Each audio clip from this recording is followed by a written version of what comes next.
Hi everyone, I'm Sandra Ballum and I am the Wellness Coach at Generation School's Sunningdale campus. In 2018, I had the privilege to be one of the students to take part in the B-Psych equivalent program that Cornerstone Institute offered. My journey at Cornerstone was an incredible experience and extremely different to where I'd studied before.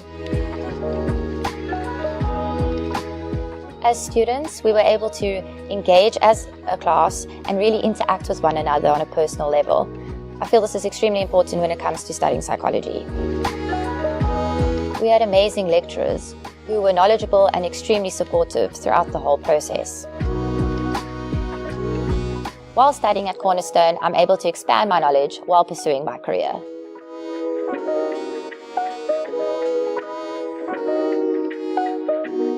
Cornerstone, learn to change the world.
Unlearning proposes that new ways of learning can only be acquired when individuals unlearn those thoughts, those emotions, and those behaviors that prevent us from fully flourishing in the world.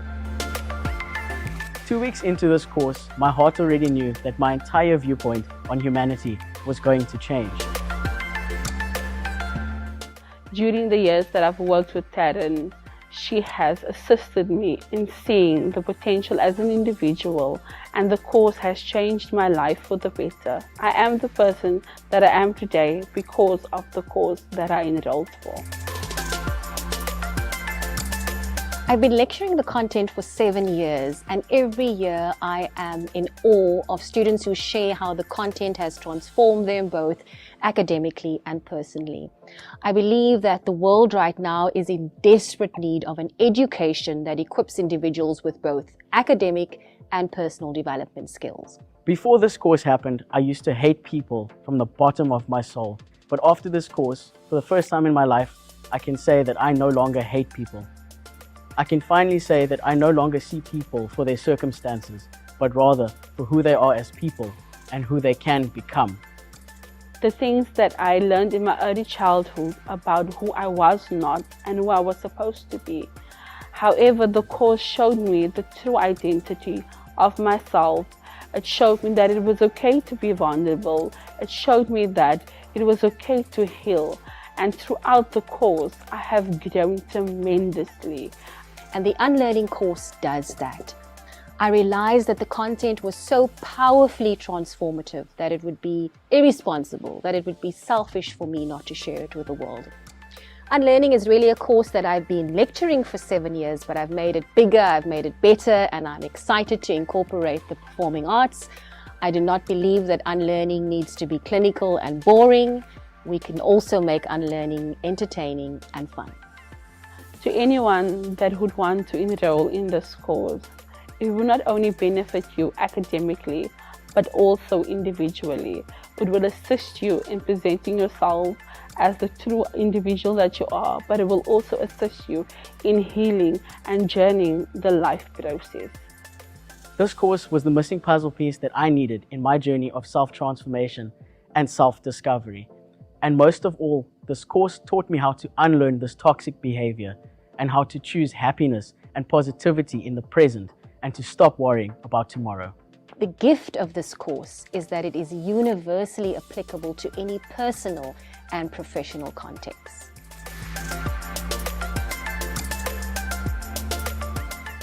Cornerstone, learn to change the world.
Good evening and welcome to the July edition of Cornerstone Institute's Critical Dialogue. Tonight we will be discussing digital transformation in higher education. My name is Shakira Dramat and I have the honor of introducing you all to your facilitator this evening. Before I do that, I would like to encourage everyone who's watching, whether on Facebook, on YouTube, or if you're watching this at a later stage, to interact and engage with what's happening. If you're watching live, the panelists will answer your questions, they will take your comments, and we encourage you to be part of this, which I know will be very interesting discussion this evening. So without further ado, let me introduce your facilitator, Dr. Nompilo Chuma. Dr. Chuma is a lecturer in the Department of Curriculum Studies and the Center for Higher and Adult Education at Stellenbosch University.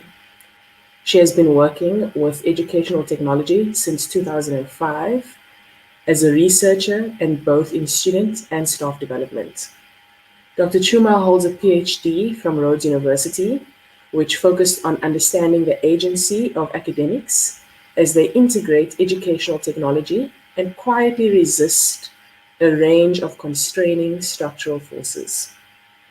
Developing from this, her current research her current research interests focus on reflexivity and critique by seeking a nuanced understanding of educational technology practices in higher education through a better understanding of context and the use of social theories.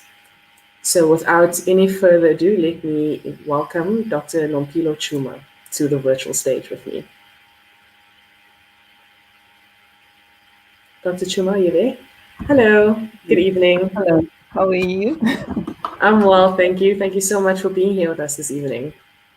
Thank you for the warm welcome to the session. I'm really excited to be part of this critical dialogue today with Cornerstone Institute.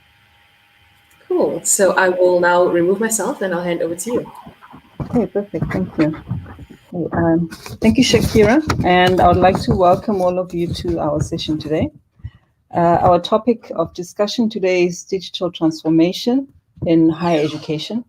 And we have a panel of 3 revered individuals, all leaders in their fields, who will be sharing their insights on this topic. Transformation is an interesting word. It has become a higher education buzzword over the last decade or so. In order to redress the inequities of the past, universities in South Africa and actually globally as well are striving to transform their curriculum, what they teach and how they teach it, the culture of their institutions, and many other systems within the university. There have been multiple debates about what this transformation actually entails.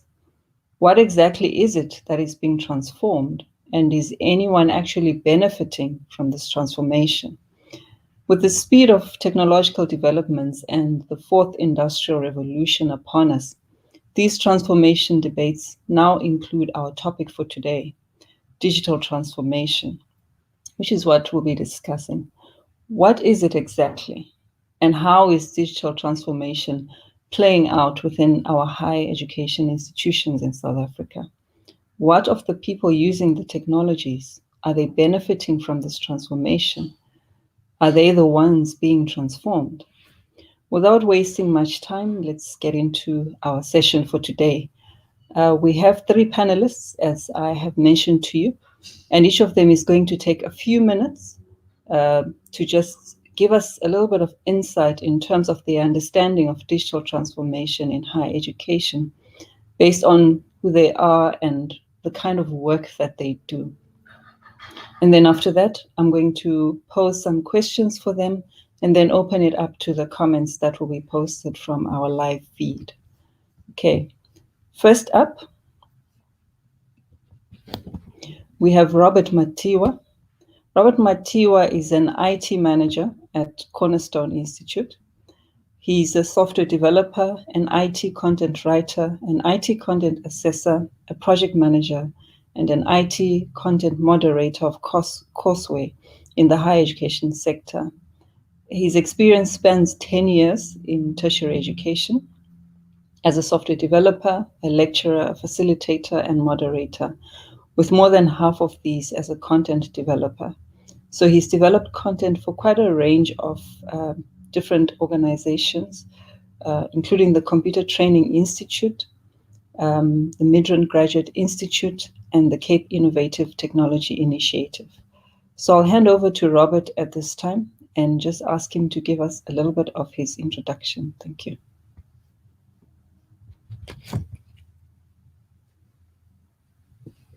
Nompilo, sorry. I see that Robert has dropped off there. I'm sure that he'll be joining us soon. Perhaps we could go on to one of the other speakers. Okay, that is fine. Is Dr. Stanley Mbofu there? Yes, I'm here. Perfect. Okay. So Dr. Stanley Mbofu is currently the Chief Information Officer at the University of Wits. Dr. Mbofu has a proven track record of more than 2 decades in ICT business strategy, digital transformation, cybersecurity, mobile strategy, and cloud strategy. He's a member of the Ministerial Task Team for Higher Education, and he's also a board member of the Tertiary Education and Research Network of South Africa, TENET. He's also served as the chair of the Higher Education Information Technology South Africa and has recently won the 2020 Visionary CIO of the Year award. Congratulations on your award, and I hand over to you for your introduction. Thank you, Nompilo, and good evening to the audience. Yes, I'm Dr. Mpofu. I am the CIO at VETS, as Nompilo has said. Well, in the context of where I work, the main aim is to create seamless learning, research, and teaching to the community that I serve, which is the students being the number one of the clients, as well as the lecturers, and within the lecturers is a lot of research that goes on, and one needs to create platforms and an environment and processes that are automated and using all the available technologies to make sure that we are at par with our colleagues internationally, and we are able to provide the facilities that will enhance learning and teaching under any conditions, should I say. And we've been at VETS particularly, we've been preparing this since 2018. Thank you. Okay, thank you so much. Our next panelist is Tony Carr.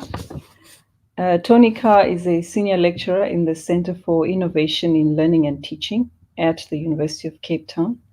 His work includes convening the eMERGE Africa Professional Development Network, postgraduate teaching, professional development for teaching with technology, and online facilitation. He has worked as an educational technologist since 2000. His operational and research interests include online collaboration, communities of practice in staff development, online facilitation, and online professional networks. Over to you, Tony.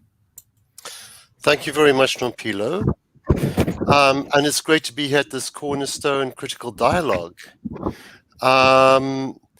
Yeah, from my perspective, digital transformation involves investment in systems to improve management, administration, teaching and learning, and research, to make higher education more efficient and effective, and to reduce some of the inequalities between institutions and parts of the higher education system as well. I'm not coming from a systems integration perspective, and I'm glad that there are colleagues here who are from that perspective and will represent it brilliantly. My perspective really is one of somebody who is interested in the human side of blended and online, in the professional development issues. And I don't think digital transformation can just be about technology, because the systems are both technological and human.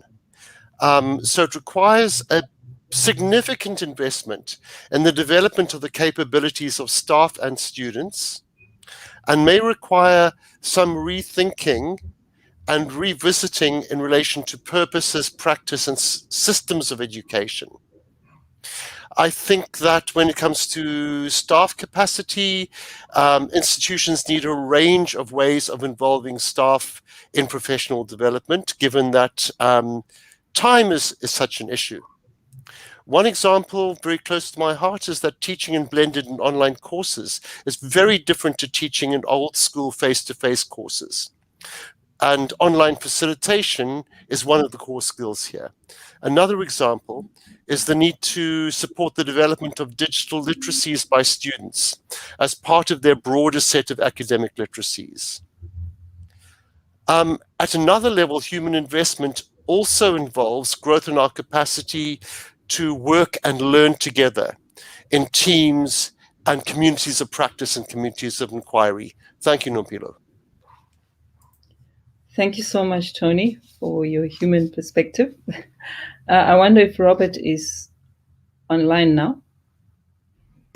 Unfortunately, Robert has just experienced some load shedding or electricity cuts in his area. So he'll be joining us soon. Unfortunately, he does not have any lights.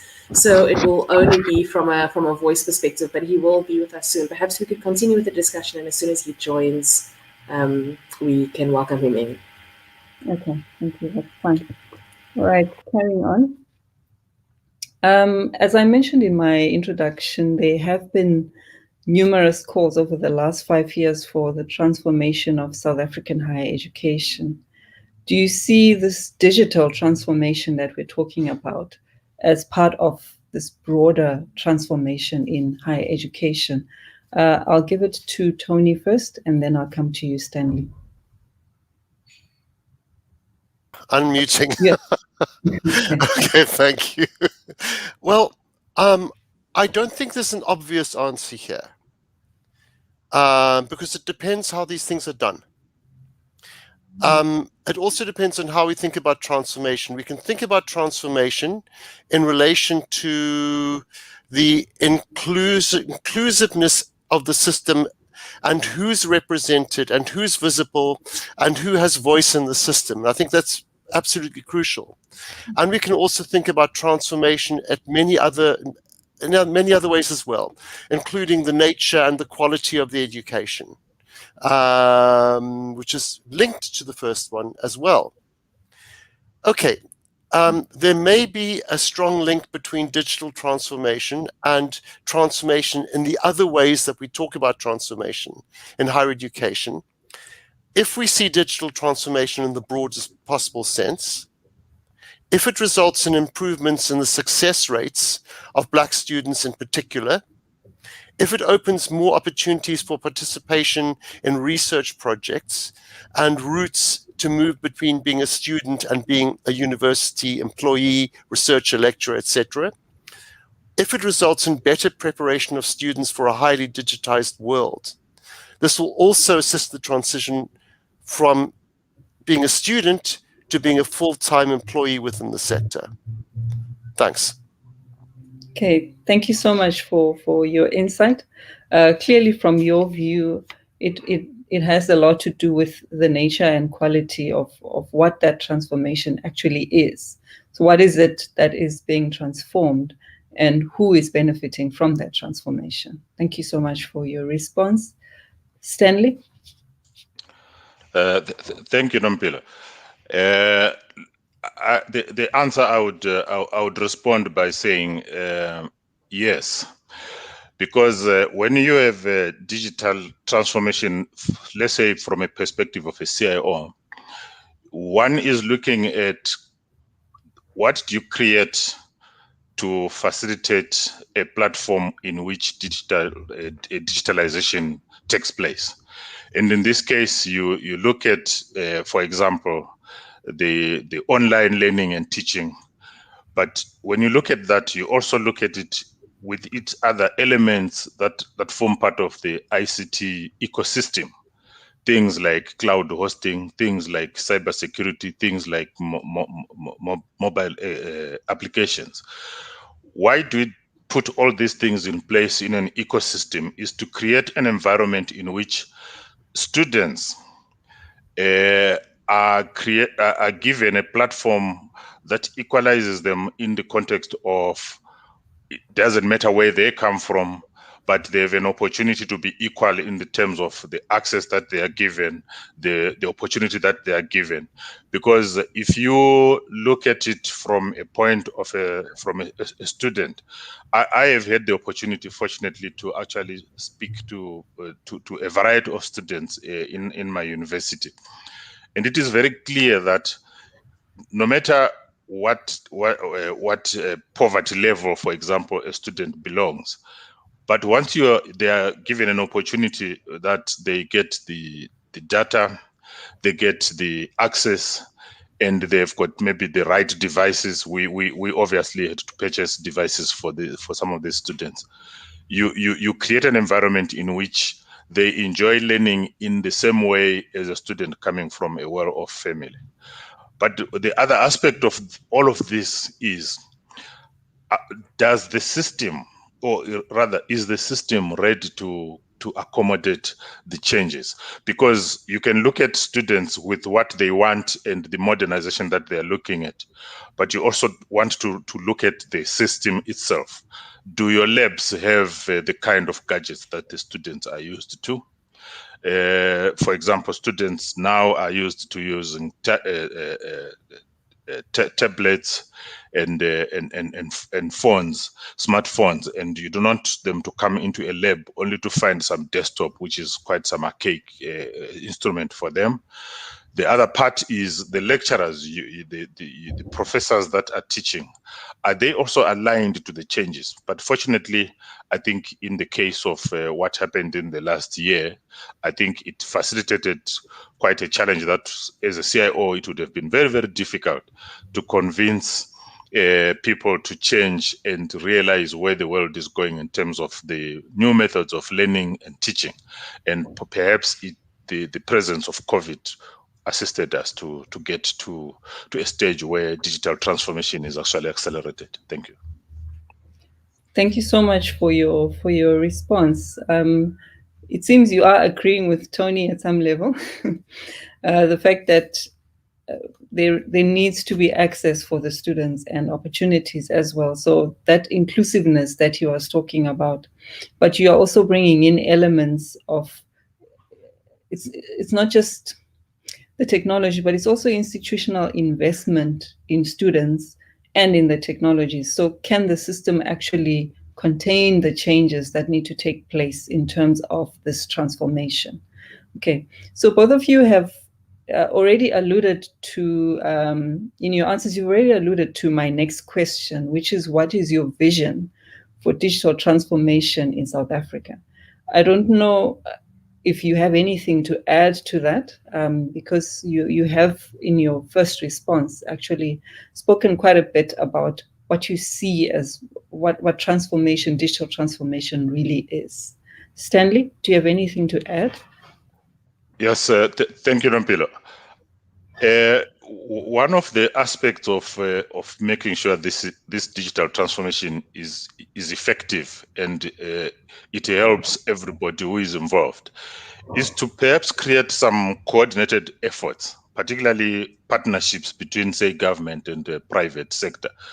Or particularly when I talk about these situations, I'm looking at provisioning of computer skills. I think we can agree that not everybody has got an opportunity to experience using a computer throughout their education life, perhaps until maybe they get to university. And I come from a rural area where these things computers don't exist. Now, when a student comes into an environment like a university where now they're expected to use computers, you can actually see that they're already disadvantaged. And so you want the partnership that creates an environment where computer skills become a basic thing, just like data or Wi-Fi that currently is in demand. You also want to create an environment in which the digital transformation has to be looked into from an infrastructure of the network availability, because the network availability that you have if you're staying in a Sandton is not the same as one when you're staying in a township or in a rural area, because with online learning and teaching, people are located all over the place. I experienced it. We gave people data and we discovered that the places where they were, they couldn't even access the network.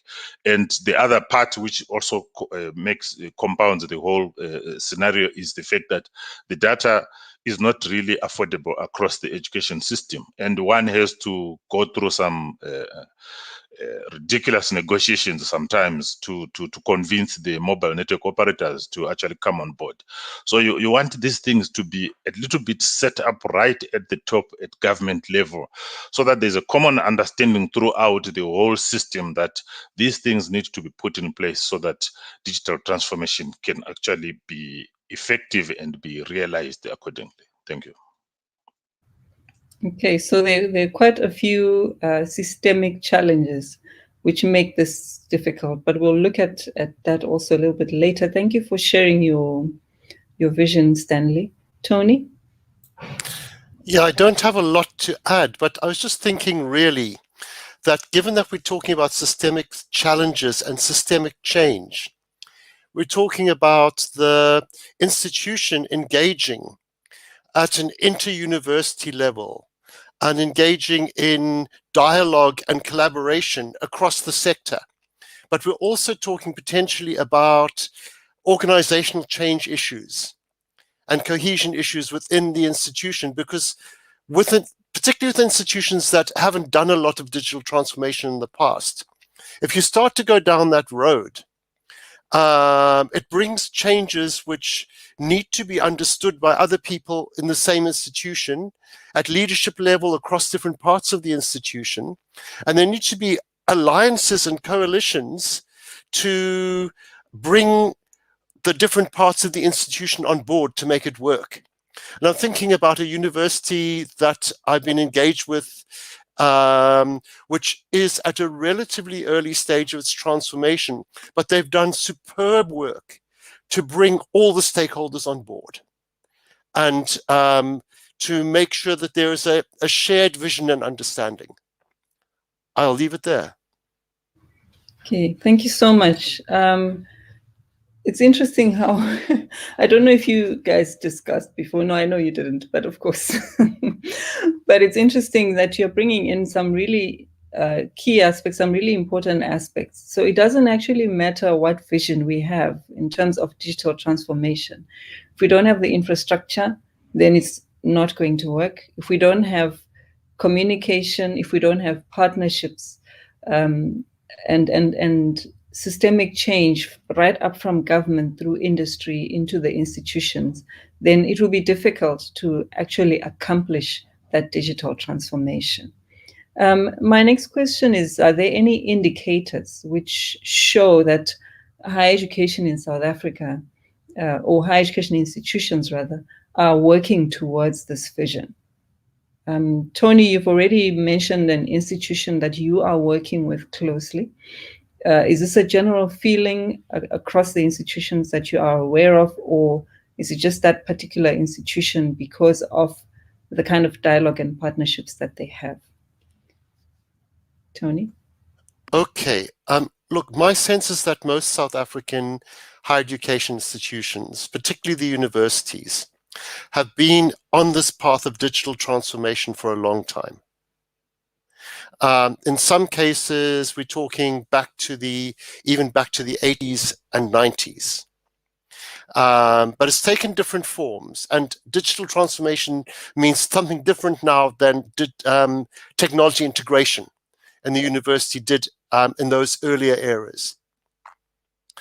And I think that what we're seeing is growing interest in issues like learning analytics to improve student learning experiences. And that means that you've got to start working in different ways to try and make sense of what's happening with your students. And that requires technology capability of different kinds to what you might have had before. And I'm also noting the way that digital transformation projects rapidly accelerated due to the need during the pandemic. Whether they will continue in that way after the pandemic, we don't know, but there was a rapid acceleration during the pandemic, to the point that there were policy conversations at the level of the universities, but also going straight up to government level policy discussions about what happens with online and blended education, and what might actually might make things work better at a sectoral level. So there's clearly a lot of interest and a lot of momentum currently. Sorry, I muted. Thank you for that response. So this transformation, you see it as having taken different forms over the decades that it has been happening in university.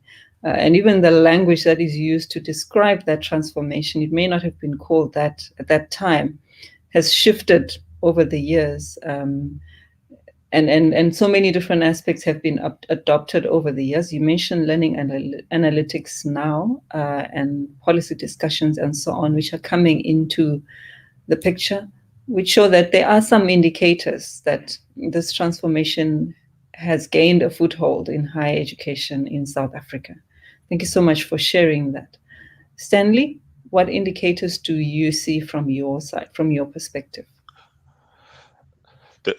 Thank you, Nampilo.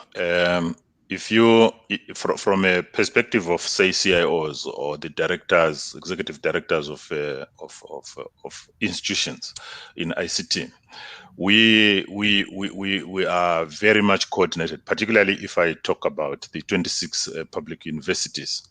We're very much coordinated because I represent them as well as being part of the ministerial task team when we look at things from a sector level, that the aim is to create an environment that is conducive even for the poorest student. And part of that talks back to, can a poor student access learning and teaching from anywhere, using any gadget at any time? Because that is what you want. You want, in a digital state, you do not want, there are no manual processes in place. Everything is automated and access should be available. Now, these are the kind of discussions that we have been quite collaborating with our colleagues in the 26 universities.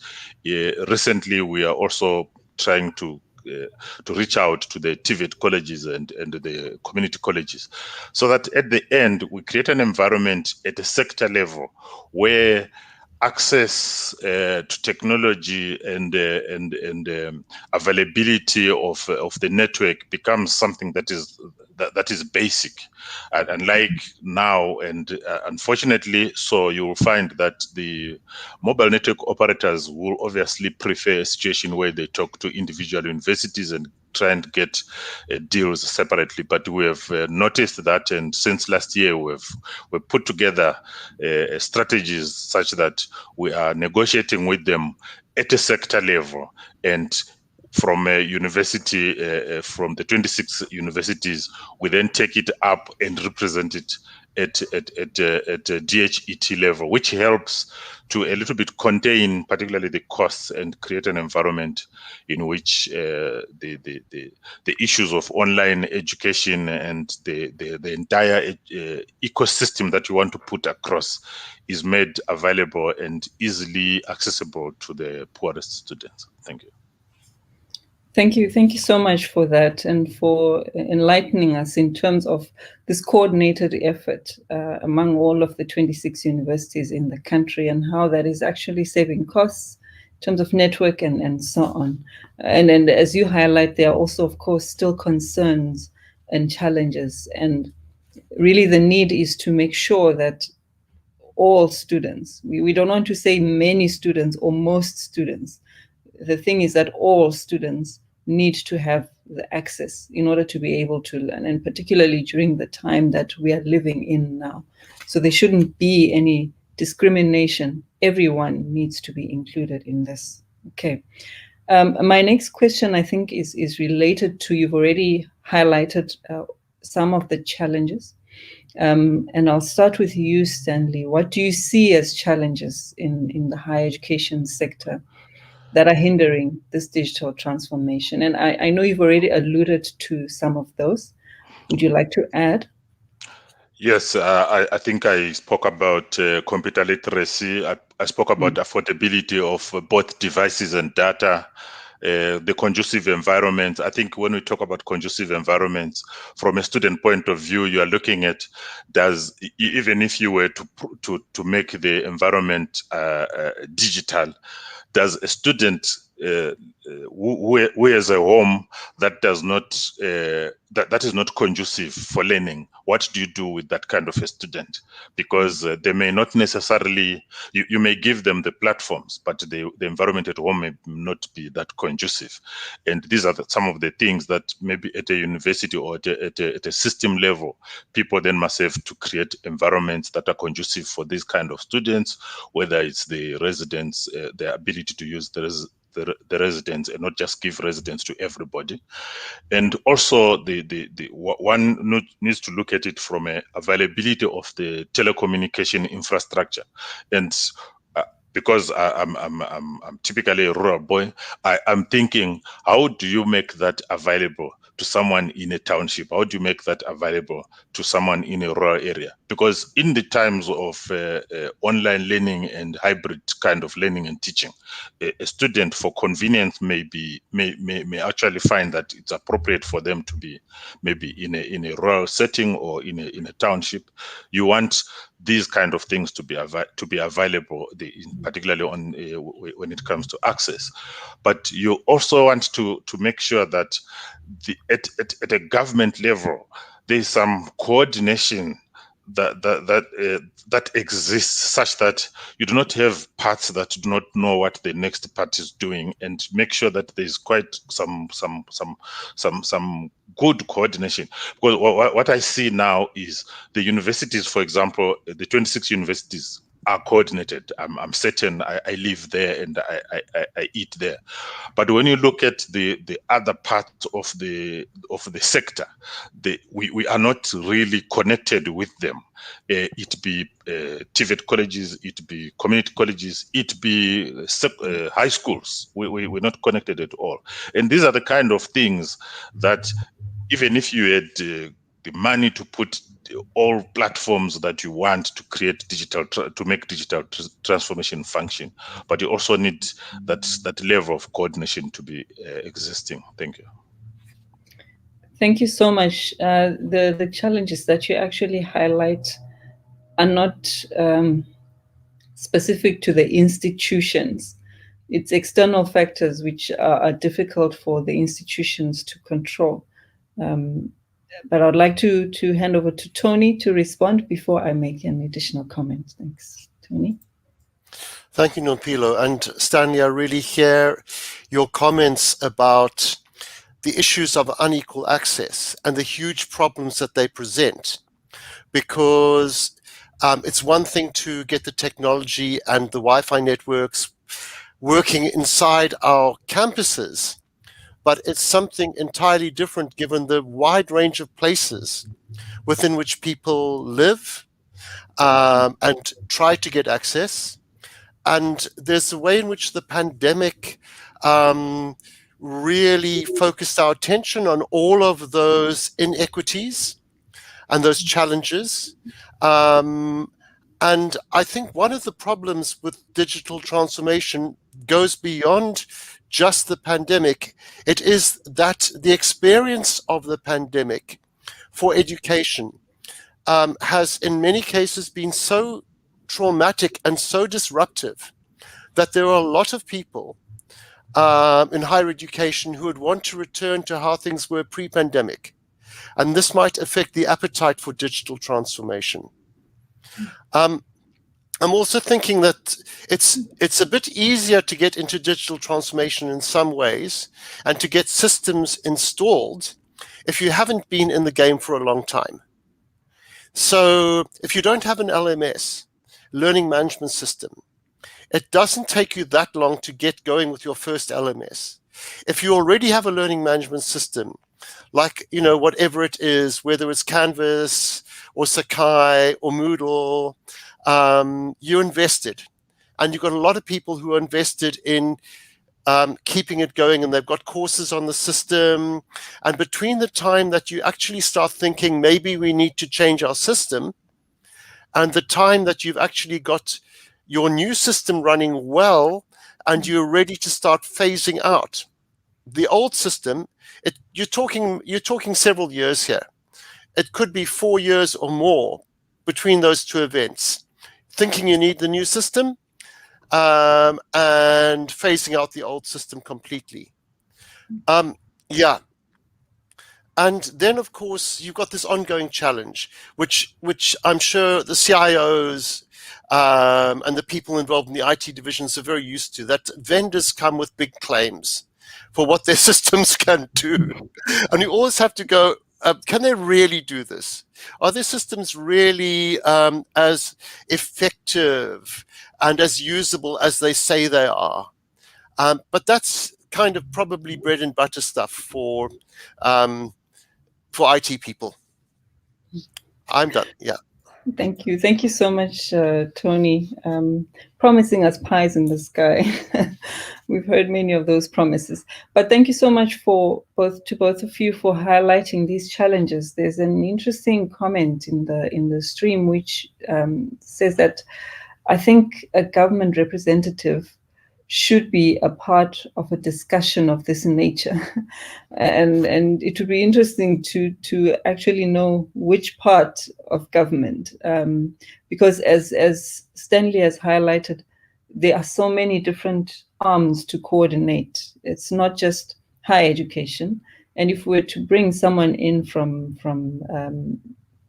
the Department of Higher Education, what about the lower levels of education? What about TVET colleges and all of those other educational spaces? How do we actually go about coordinating this? But I'm not going to ask you that difficult and impossible question. I will move on to my next question. Both of you, I think, and especially Tony, in your last comment, you've already alluded to this. And I'll start with you, Tony. I don't know if you have anything additional to add. The question is, do you think that the pandemic and resulting lockdowns have fueled universities' efforts towards digital transformation? And I really like your comment that you've just made, that because of the traumatic nature of the pandemic, it could actually affect people's appetite for digital transformation, because they're looking back and they want to go back to the way that things were. I really love that comment. Would you like to add any additional comments in terms of that? Yeah, just a bit more. I mean, basically to say that the pandemic really focused attention on the need for digital transformation, and the institutions that have already come down that road quite a long way were much better off during the pandemic than the ones who didn't have systems and practices in place and didn't have, for example, staff who were at least a bit prepared from their work in blended learning. But I'm also very aware that the pandemic really messed up the finances of our institutions, because in many cases they lost revenue, and in most cases where they tried to really take on the issues of unequal access by their students, they also ended up facing significantly higher costs during the pandemic. So when the pandemic's over, there's going to be a lot of work done to try to rebalance finances, I guess, by most institutions. And that could have implications for resources available for digital transformation. Thank you so much for sharing those additional insights. And indeed, it's not just those who had systems in place who did really well, but also those who already had support in place. So not just the technologies themselves, but also the human capital that was already working efficiently to support technology itself, the technological systems, but also teaching with technology. So thank you so much for that. Stanley?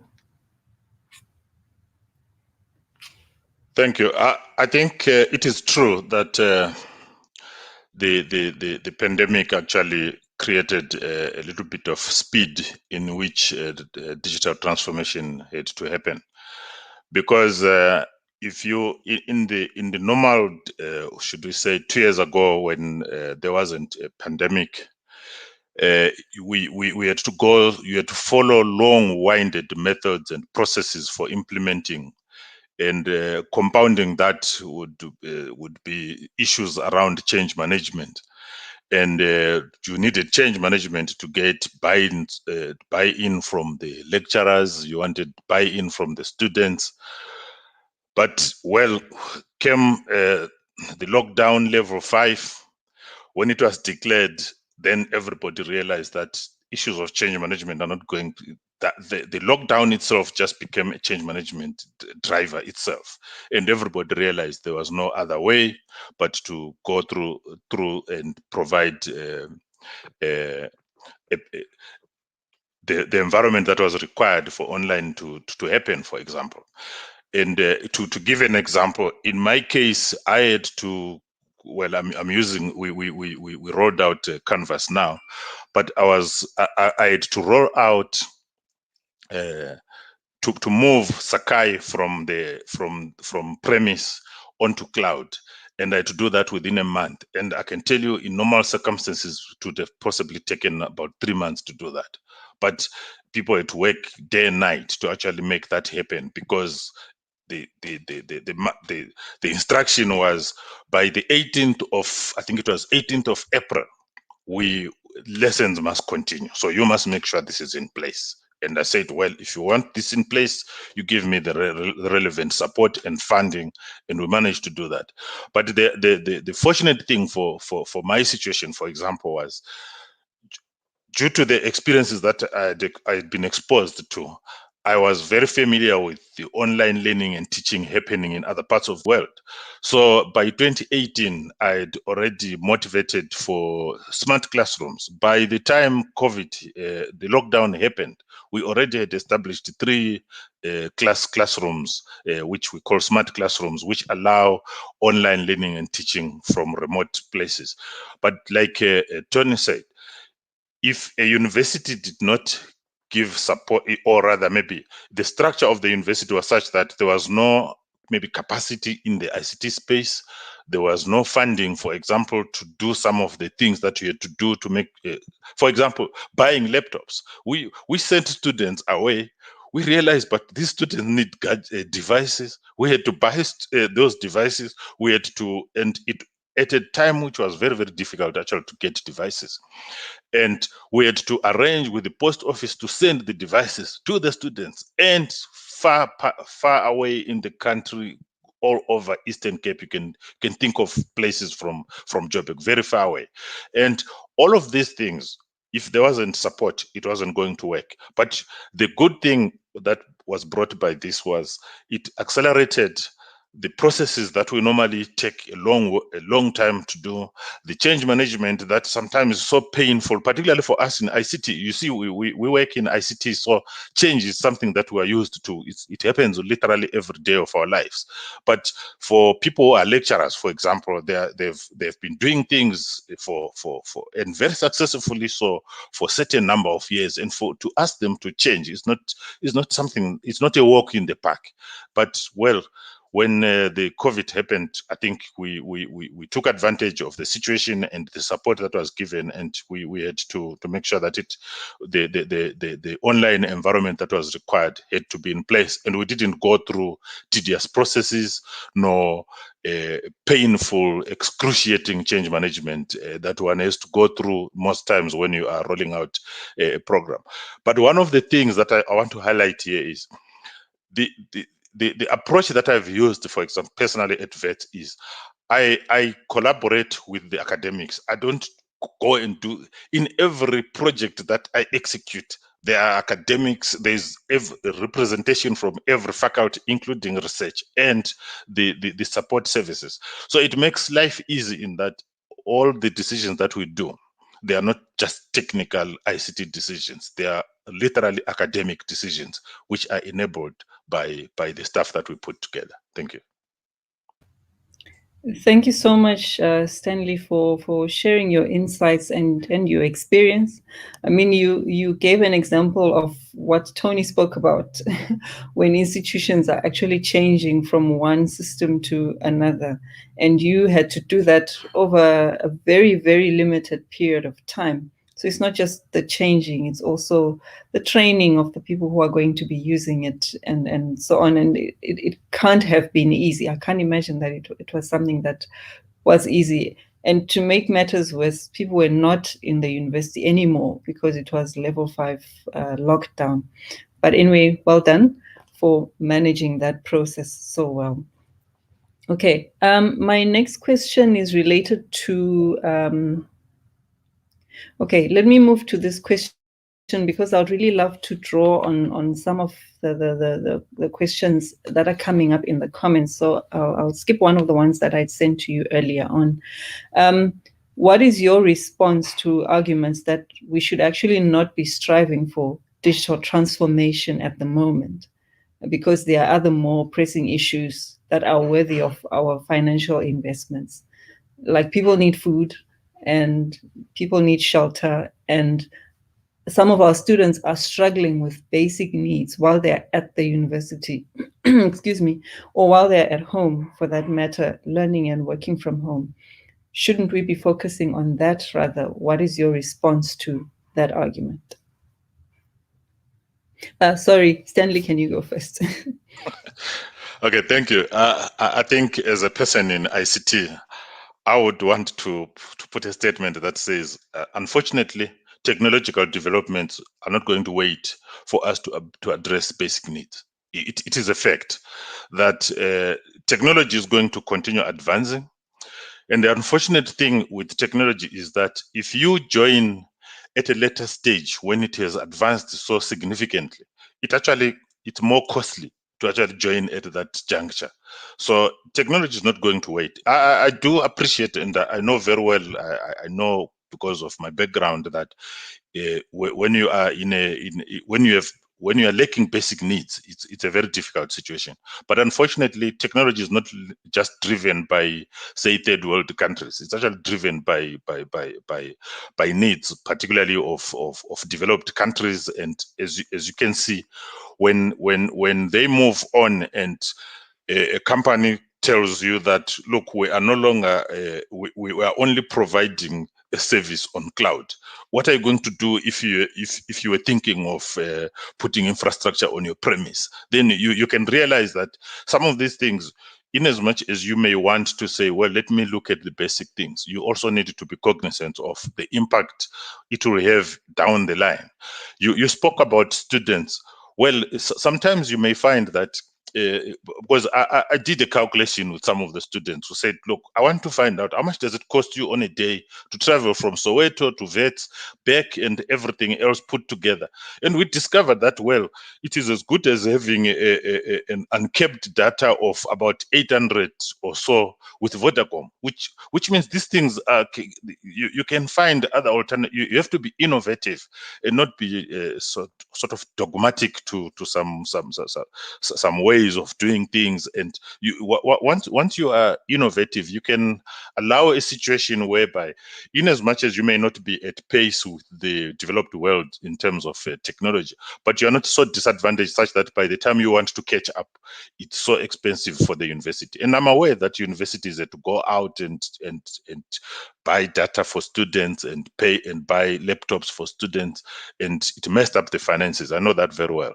But when you look at it on a bigger scale of things and looking at the future, perhaps it's better to do it now than to get down the line and you discover that you're so much behind that it will probably cost the institution some sustainability issues if you delay getting onto the technology bandwagon. You don't have to be on the edge of it, but you just need to make sure that you're not left too much behind. But it is true that one has to also look at the basic needs. But I think we need innovation in terms of how we deal with things instead of just processing them the way we used to do, say, 20 or 30 years ago. Because at some point, you may be extinct if you proceed. And I had a comment about maybe people feeling like coming back, going back to the conditions prior to COVID. Well, how many students 10 years down the line will still want to be facing someone going to class and having a face-to-face? Those are some of the questions the lecturers should be asking themselves, because you may find that people will go and do courses with MIT whilst they are sitting here in South Africa, or someone is going to start some university, some online university, and they will take all your students, and all your buildings will be useless, and all the security that you're arranging will be useless, and all the residents will be useless. So these are some of the things that you have to think a little bit differently from maybe the previous way we used to think it. We used to apply our minds on these things. The life has changed. The student we have has changed, and the future is not going to be the same, definitely. Thank you so much for sharing so passionately, Stanley. Over to you, Tony. Well, I'm just thinking, Stanley, about your willingness to contemplate as somebody at a university which has a lot of buildings that they may at some point in the future be useless. I think we all have to think about that. Yeah, basic needs versus digital transformation. I don't think so. I think this is about and rather than or. Digital transformation is really required for the effectiveness and survival and development of the higher education sector, and from the point of view of every institution, for the value proposition and competitiveness of their institutions as well. And it's also required for the longer term growth of our economy. I think one of our most severe challenges in South Africa is how the depressed growth rates in incomes and employment entrench deep-seated inequality and mass poverty in our society. So it really isn't basic needs or digital transformation. We need both. Thank you so much. That was very brief and profound. Thanks, Tony.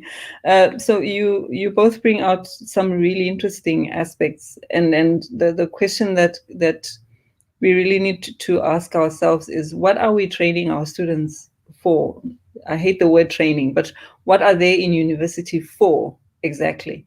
And if we exclude technology from the picture completely, then are we really preparing them for the world that they're going to be in 5 years, in 10 years, in 30 years? It comes back to your point, Tony, that it has to be an and. It's not either or.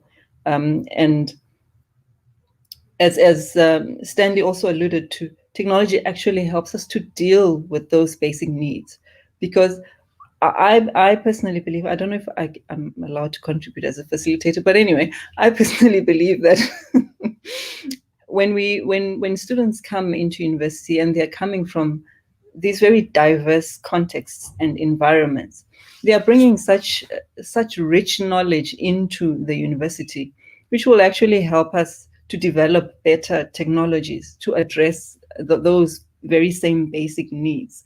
Stanley, you mentioned the environment that you grew up in a rural area.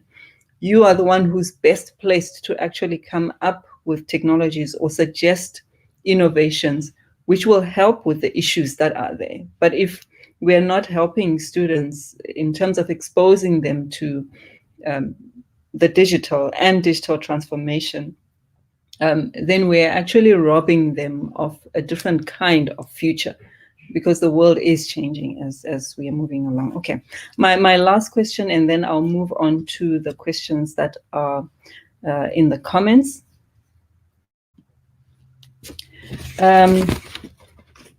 Should we be looking at digitizing learning earlier on in the school journey in order to prepare learners for their tertiary experience?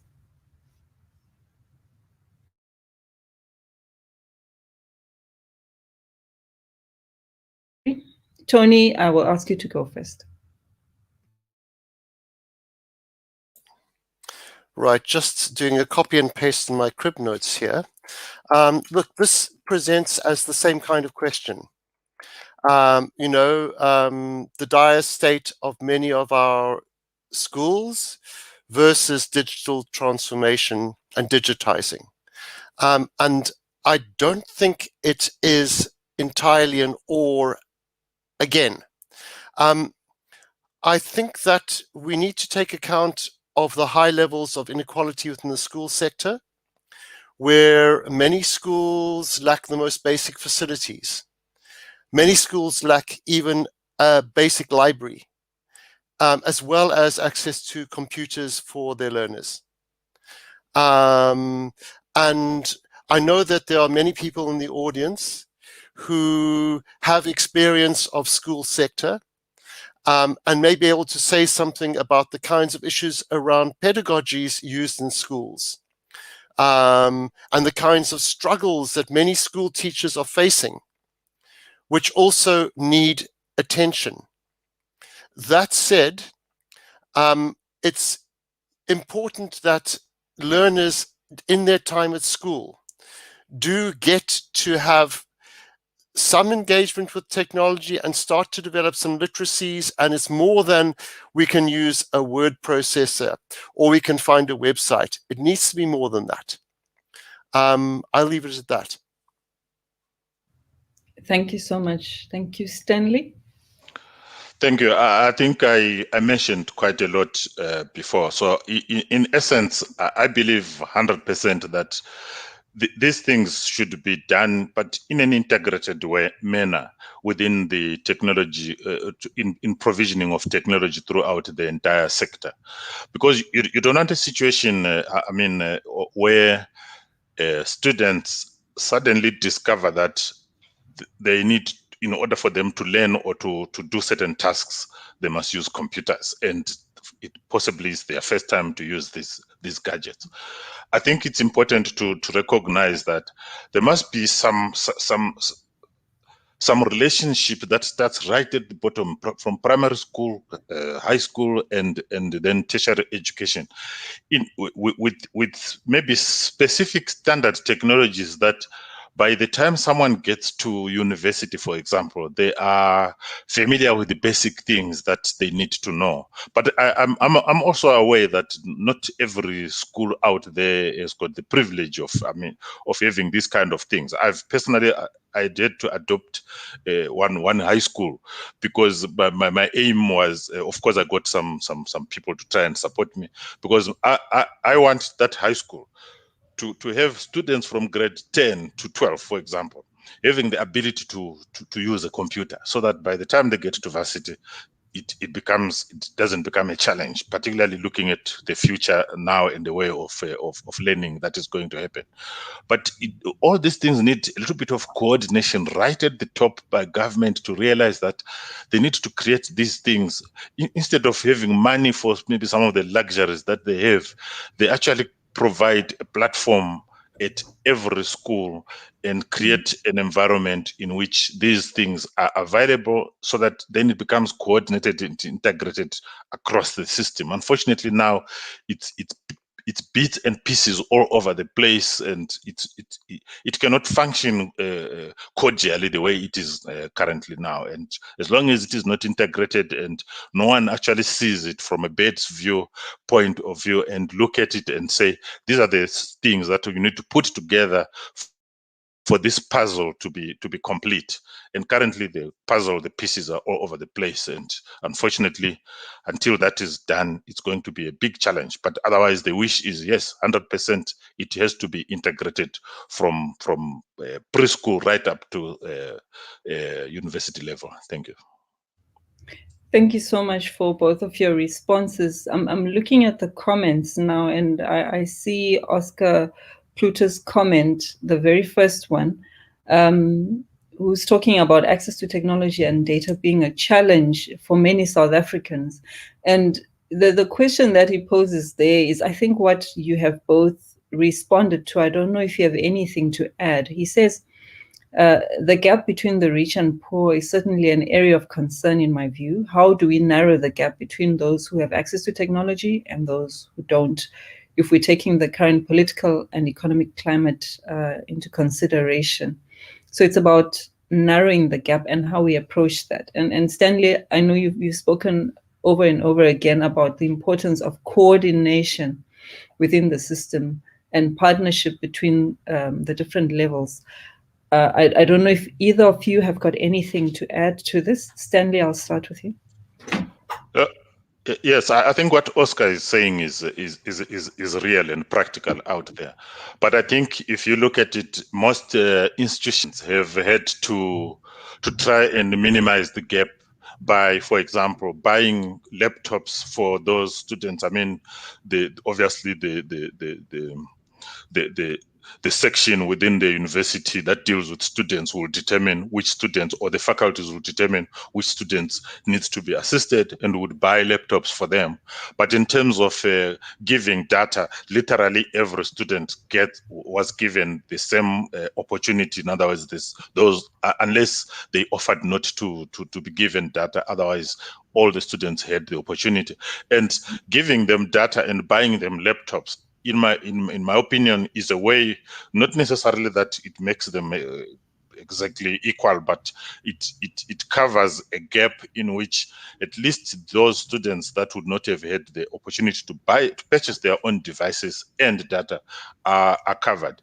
And the other part, also the third part, is we as institutions, like I said, the 26 universities put together, negotiated deals with the mobile network operators. All of that was meant to actually try and assist those kind of people that would have had challenges, because those students that come from well-off families would perhaps be having a fiber at their homes already, whilst the rest need actually data to purchase and get SIM cards in order for them to access the learning environment. So we may not be 100% there yet, but perhaps maybe we're 60% into trying to close the gap with the current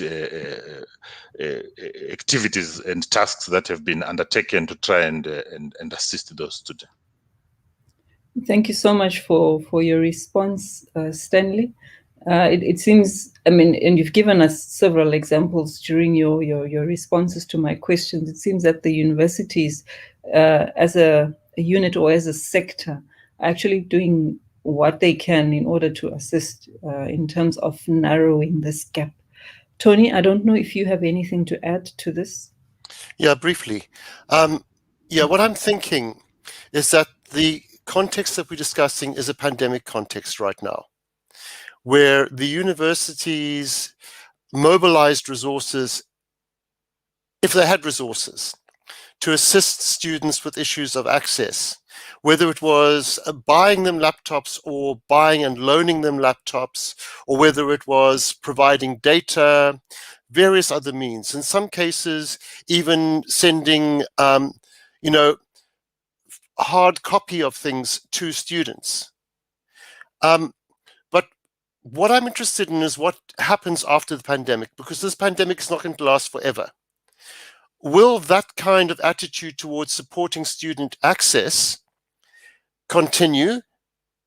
When you think about students who are on campus, and in many universities in South Africa, I'm not sure how it works in TVET, there is at least decent Wi-Fi access on campus, and decent Wi-Fi access in residences in lots of places. And that kind of reduces the need for data. But there are a lot of students who live off campus, often in circumstances where they don't have access to Wi-Fi. So what happens after the pandemic? And I think there are some interesting questions that I'm sure many university managements are trying to get their heads around. Will simply being on campus and having access to Wi-Fi mute the problems sufficiently that the unequal access is equalized enough that they don't need to do anything extra? I don't know the answer to that one. And I'm not going to give the answer either. Something for us to reflect and think about. Thank you so much for both of your responses. In your responses, because you're both in public higher education institutions, I think this is where we're missing out quite a bit on Robert's contribution, because he's at the Cornerstone Institute. He's the IT manager at the Cornerstone Institute, and it would have been interesting to hear what their perspective is and how private higher education is actually working to try and narrow that gap between those who have access and those who don't have access, and those who have the technology and those who don't have the technology, and other issues like computer literacy that we were speaking about. But anyway, we hope in future conversations we can be able to deal with those issues. I'll now go to a comment from Maureen Robinson. It says here, how does our move to digital learning transformation address the socio-emotional needs of students? that are so relevant to success and often forgotten about. So how does our move to digital learning and transformation address the socio-emotional needs of students that are so relevant to success and often forgotten about? Okay, so does digital learning actually address socio-emotional needs of students? Tony, I'll spring that one on you first. Thank you for this difficult question, Maureen. Okay, so my thought here is that it is unwise to embark on online learning without thinking very carefully about the support needs of students in terms of socio-emotional issues, and without having those kinds of systems in place. But during the pandemic, a lot of institutions had to very rapidly improvise those systems. And the burden of much of that work, the emotional work, fell on the educators. And certainly there has been a lot of writing done, a lot of reflection by educators, including some wonderful presentations by UCT educators at our Teaching and Learning Conference last year about how their relationship to the students had to change. At another level, the issue of socio-emotional needs really is about the need to be in a community where you can engage with people face to face, where you can do the kinds of informal networking and relationship building that can stand you instead for much of your career. Those relationships you build at university in your undergrad and postgrad years if you study postgrad are absolutely essential. And that means that during online education, whether it's emergency remote teaching or whether it's something which is more sustainable, the educators and the people who are involved in learning design of the courses need to think about having spaces for informal interaction and need to start thinking about building community interaction and a kind of level of informal human engagement into the course activities. So if you're doing, an online seminar, you don't just launch in, you have a space where people can check in. You give the students a chance to actually have interaction with each other during collaborative activities, and in other ways, to start to really help build that sense of community within a course. I think that's all I have at this point.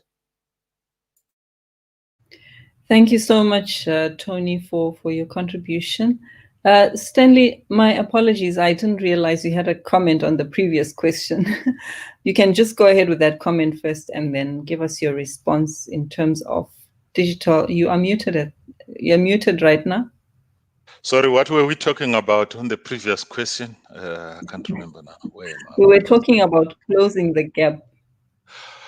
How do we narrow the gap? Okay, between yeah. The comment that I wanted to bring in was it is actually apparent that we also, as institutions, we need support from government, and not only support from government in isolation, but support that is coordinated with the private sector. If that does not happen, I think this will perpetuate for a while. So unless that happens, that there is government intervention and private sector participation and partnership, I think these are the only kind of things that I foresee assisting to perhaps close the gap faster, if ever we'll be able to get there, because sometimes there is quite absent coordination in some of these areas. And I was also thinking of places like the NASFAS programs, because Tony was mentioning that what will happen once the COVID is over? Will the university still be will they continue the kind of generous way that they've been handling issues? Perhaps not. But the question is, will government come to the party through NSFAS to make sure that the universities are also sustainable? Because you don't want universities to end up liquidating because they were trying to assist students. So government has to come in, private sector has to come in. That's the comment I wanted to pass on the previous discussion. Thank you. Thank you so much. There's actually a comment here where someone says, I question the sustainability of providing data and devices. So after the pandemic, is this something that universities would actually be able to keep doing? And you've both spoken about that and alluded to that. Okay, I'll go to Shakira's question. And she says this one is for Dr. Mpofu. Stanley, this one is directed at you. Does digital transformation in higher education take into consideration that most South Africans and Africans only use mobile phones and very few have tablets and laptops? Is the infrastructure built with this in mind in terms of software, etc.?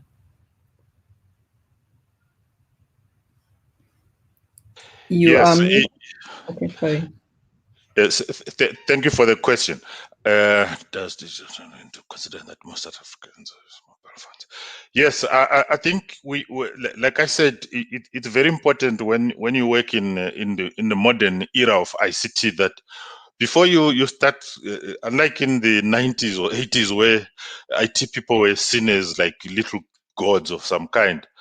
In the current era, one needs to actually understand what is required by the students, what is required by the lecturers, the academics, because if you don't do that, you'll miss the whole concept of enabling learning and teaching and research. So what you do under these circumstances is to understand. For example, if I want to put a mobile app, I need to understand, what do the students want? What do the lecturers want? What is it that we want to achieve? What is the common goal of this app that we need to put together? So the important thing is to understand also I invite students at random, invite students into my office, and I say, let me see what devices you use. And you find even the poorest of the poorest has a smartphone. And then I ask them, do you like using the lab? And they tell me, not really, because we don't like using these desktops and stuff like that. But at the end, what is important is to understand, yes, I'm aware that all these devices are not always available for everybody. But if they only use mobile phones and very few tablets and laptops, the important thing is, then when you are developing any solution for them, whether it's some software, you must make sure it is accessible on mobile phones. If I'm going to roll out a Canvas, which I did beginning of this year, I make sure that they can access it also on mobile phones. Because if that does not happen, then they are naturally disadvantaged just by default, the fact that they can't access it on their mobile phones. And in the modern era, you want solutions that can be done even as whether in administrative areas. You want situations where a leave form can be processed on a mobile phone. I can approve or I can apply for leave on my mobile phone. So these are the kind of solutions that you take into consideration, having understood what is the user environment like. You don't just go and provide some software or some solution without understanding what is the environment that is within where the user is located, because that is critical for you to make sure that the solution that you provide is relevant and significant for any progress that the user wants to get to going forward. Thank you so much, Stanley. Tony, I don't know if you have anything to add in terms of making sure that our digital transformation is mobile friendly, if I can put it that way. Okay, I'll add some agreement and some provocation. The agreement is that you cannot install a major system nowadays without thinking about the access from mobile devices. It's absolutely essential. But there's another side that I'm thinking about here, which is If you want a student to be able to submit a well-formatted, properly referenced essay, if you want a student to be able to use some kind of, say, media production software, if you want the student to be able to do really complex calculations using and high-end spreadsheet or whatever it is, if you want that to happen, many of these things are fairly standard for the work that people will do after the university years. Many of these skills are the kinds of skills that could actually get a student part-time work while they're studying. But a lot of these things you can't do on a cell phone. So there's a little bit of a tension there. You'd like to make it possible for people to do as much as they can on cell phones, but to recognize that in terms of processing power and screen size and usability, there are some limits. Thank you so much, Tony, and thank you for the provocation. So while there is a recognition that any kind of software that is developed now for learning should have some mobile-friendly aspects, it should be mobile-friendly. There should be a recognition that there are some things where students will need a laptop in order to prepare for their future, in order to actually be able to develop as professionals, recognized professionals in their fields. Okay, I will do one last question, and then I will give an opportunity to the two panelists to just give closing remarks, and then we will close. So I'll take Nebagazi Mnubana's question. It's a very short question. Does data and devices mean that education is happening? That's her question. Tony, that one goes to you first. Well, yeah, your question's a good one. And the answer is obviously no.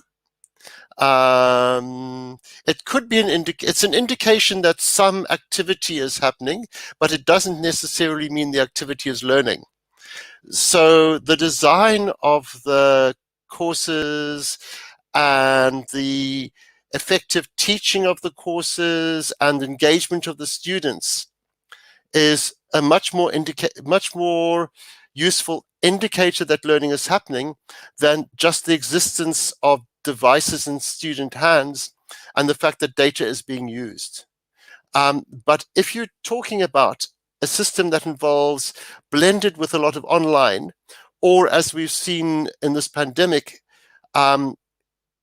entirely sometimes and often predominantly online, you can't do it without access to devices and data.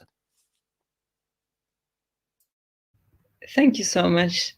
Stanley? Yeah, I agree with Tony, and I think it is important to recognize that once the learning method, the learning and teaching methods had to change, obviously the design of even the curriculum. I'm sure I'm not an academic, but I'm sure the designs had also to be in sync with the online learning, including the hybrid methods, and on top of that, even assessments. I mean, we now have online assessments, and it is important to note that it's not just the online access where you have got data and the device, but I think there's also some assessment that the academics do as part of the process. I mean, I'm sure it's the end process, but there are other processes in between, like having the right curriculum and the teaching happening, and or other metrics that are used to measure success within those parameters. But at the end, I think there is obviously some assessments that are done, and it is then that they can tell whether all their processes have been effective or not. Thank you. Thank you so much for both of your comments and for your interactions during this session. I've actually learned a lot, and I've taken a lot of notes for myself, things that I want to go and read up on a little bit. So thank you so much for sharing your knowledge and your insights. I'll start with you, Stanley, and I'll just ask you to give some closing remarks Anything that you'd like to mention as we close? Yeah, I think I just want to highlight something that from where I'm sitting as someone who, well, I work in an academic institution, but I'm more of a technology person. I think the world is going to change in the way we do things, and we have to accept that. And I mean, during my time when I went to varsity, I didn't write, and there was no online exam and those kind of things.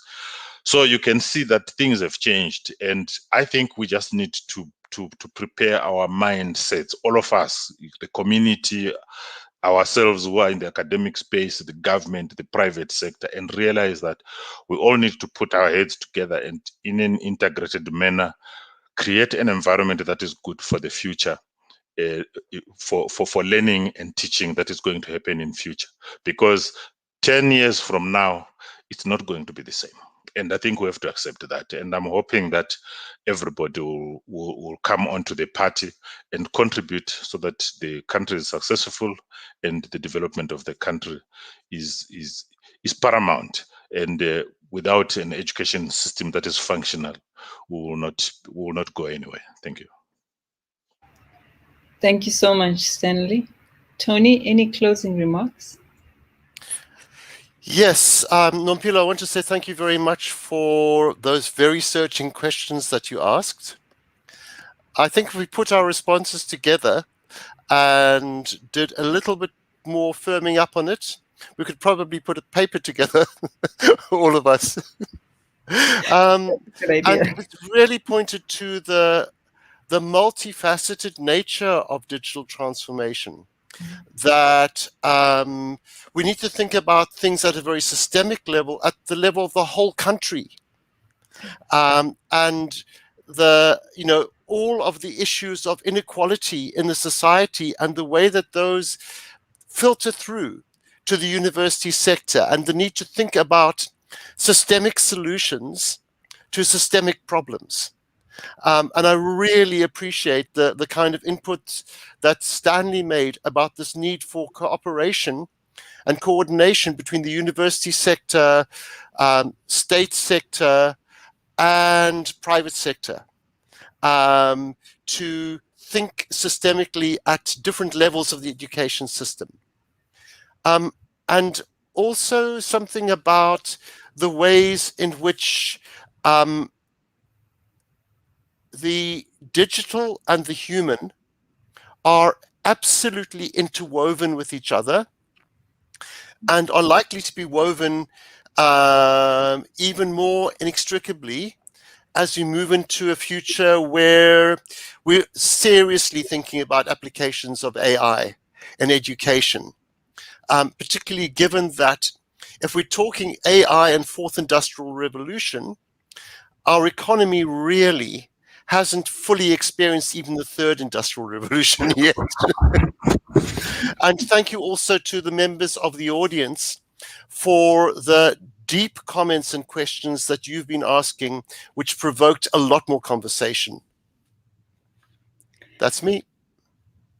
Thank you, Tony, and thank you, Stanley. I mean, from our conversation today, you've already highlighted the main things, but maybe I can just mention that for me, I see that digital transformation is context specific. So it's a vision that is developed in each institution. The institution sits down with the various stakeholders and they set a vision in place for themselves. And it's something that is unavoidable. So it cannot be digital transformation or something else. It's something that is coming. It's a wave that has actually overtaken us and we are trying to catch up. So it's not something that we can avoid in order to survive, in order to be sustainable, in order for universities to continue to